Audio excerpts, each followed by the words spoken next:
satellite manufacturer will spend about 2 to 3 years designing and building and testing the satellite in their factory before they ship it to a launch site, typically about 60 days before the launch actually occurs. Once the satellite arrives at the launch base, it needs to undergo final assembly, integration, and testing. And what that means, there are some components of the satellite that cannot be assembled onto the satellite because they might be cumbersome or very delicate. They cannot be assembled onto the satellite until they arrive all at the launch base. Then it needs to be integrated both with itself among the various components of the satellite, but also with the launch vehicle that is going to launch it into space. And then once that integration of the satellite and launch vehicle occurs, there's the final testing to make sure that all the piece parts and systems that need to operate are working properly together so that they'll have a successful launch. And then usually about 2 to 5 days before the launch actually occurs, the launch vehicle, which contains the satellite integrated in the payload fairing on top of the rocket, will actually be transited out to the launch pad, and final integration or final testing and evaluation will occur. You oftentimes hear about launches being delayed because of a problem with some sort of aspect of the rocket or the launch vehicle. That's just final testing that's being undertaken to ensure that everything is as it should be for a launch.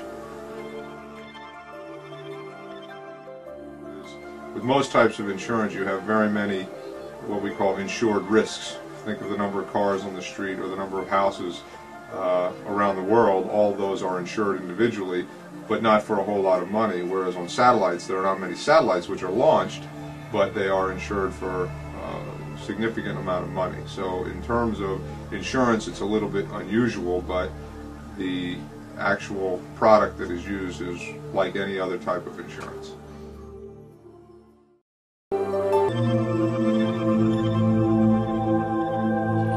Well, in order for a satellite to get into space, it needs to be launched on a rocket. And most rocket launches are what we call expendable launch vehicles. An expendable launch vehicle simply means a single-use rocket. It's one that gets launched one time, and once it deposits the satellite into space, the rocket either drops into the ocean or part of it stays into space and it cannot be reused. The space.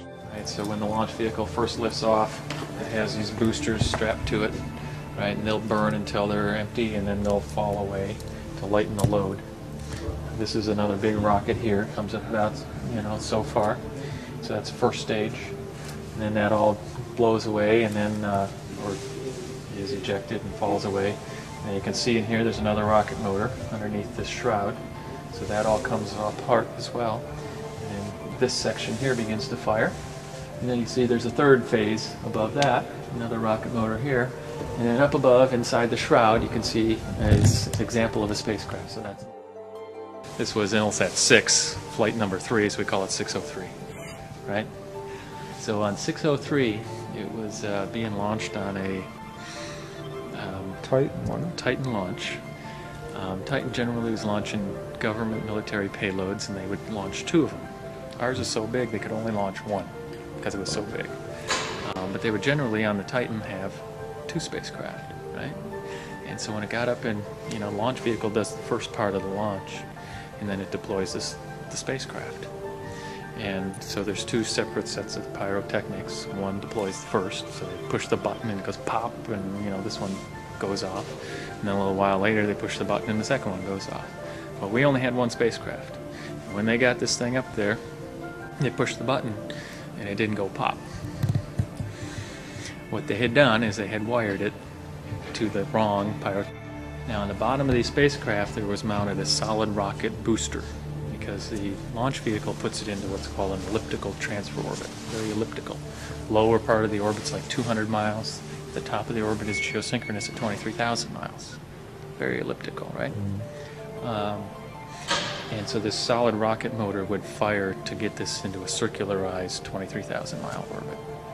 Well, So what we did when we found that, you know, this thing hadn't deployed is we said, all right, well, maybe we can rescue this thing somehow. We don't know what we can do. Let's see what we can do. What we ended up working out that we could do is we could actually lower the orbit to a point where we could rendezvous with the shuttle.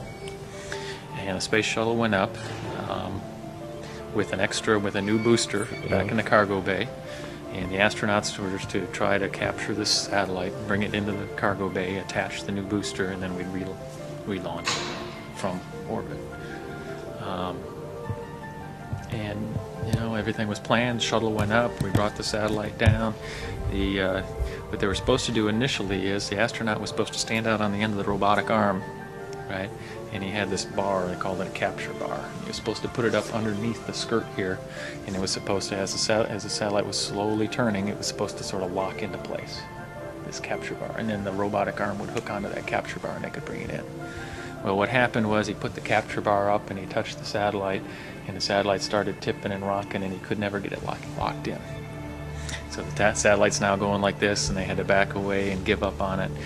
They came back again, they tried it a second time, the second day, and again he couldn't get it to work. The satellite starts going like this, and he couldn't get it captured. So they went back again, and they scratched their heads for another day, and well, you know, how could we do this? Yesterday's satellite rescue mission failed. Will today succeed? The Endeavour crew gets ready to try again. No, I think the planning shift in the last night and the Intelsat folks did a great job of getting Intelsat back and settled down, and we're all well rested and ready to go try it again. I think we were just a little bit unlucky last night when it got nudged and went into this mode. I think a lot has been learned out of last night, and it's steady again, and I'm very confident that the NASA team of astronauts are going to do the trick tonight and rescue the satellite for us. What they ended up doing was putting 3 astronauts out into the cargo bay. First time they'd ever done that many astronauts. The decompressor, or the pressurization chamber where the astronauts go through to get into the cargo bay was only sized for 2 astronauts, but they fit 3, right? So they went through a lot of sort of exercises here and safety things they had to go through in order to have 3 people out there instead of 2. But they worked all that out. They got 3 of them out in the back. And then what they did is they set them up in a sort of a triangular shape in the back of the cargo bay, and the shuttle astronaut, or the shuttle pilot, backed itself right up to the bottom of the spacecraft. So the spacecraft was basically sitting right there at the cargo bay. And on the count of 3, the astronauts reached up and grabbed it with their hands.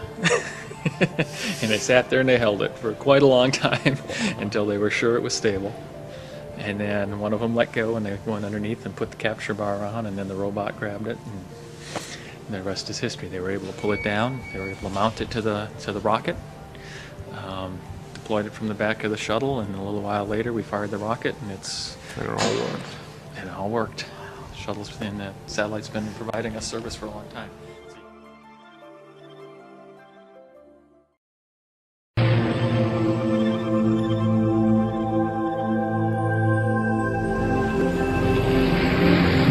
Ground station sends through an electronic impulse a signal to the satellite in space.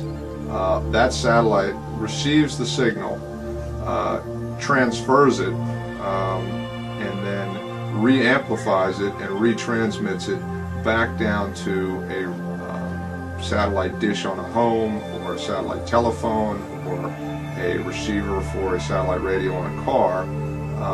That then receives that signal and itself reconfigures it and uses it as it's intended, whether it's as a radio song or a television transmission or an image of a picture on Earth that has been taken by the satellite. As it rotates with the Earth, the solar rays turn to track the sun. So on this, both of those solar rays that stick out the side of those wings, they rotate